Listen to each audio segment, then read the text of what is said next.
Long before there were computer models, people in southern Appalachia looked to nature to help them know what to expect during the winter season. Now, there are many facets to winter weather folklore, but we're going to focus on these four right here: acorns, persimmon seeds, fogs in August, and woolly worms. Let's start with the acorns. It is said that a large massed crop indicates a harsh winter is coming. This comes from the idea that Mother Nature will take care of the animals, making sure bears are nice and fat for the cold season ahead. Next up, the persimmon. The seeds of these tiny tomato-like fruit are said to have some pretty awesome forecasting powers. It's the shape of the inner root of that seed that can tell us whether we're going to have a harsh or a mild winter ahead. Carrie Moats with the Hiwassee-Ocoee State Park in Tennessee is here to tell us more about this folklore. When you cut the seeds open, you look to see on the inner part of that seed if you can find a spoon, a knife, or a fork.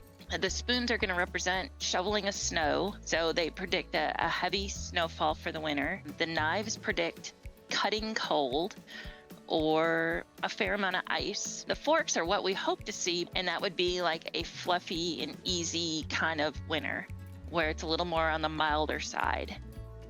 From personal experience, I can tell you that cutting these seeds open can be tricky, and the results, we'll say, are up for interpretation, but it's still a fun fall tradition. Now let's talk about those fogs in August. The saying goes, for every fog in August, there will be snow in winter.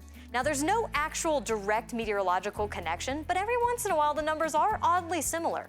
So why count the fogs if there's no correlation? Well, it distracts from the heat and humidity of late summer in the south and gives hope that there might be some snowflakes once the cooler air arrives. And finally, let me introduce you to the woolly worm, also known as a woolly bear caterpillar.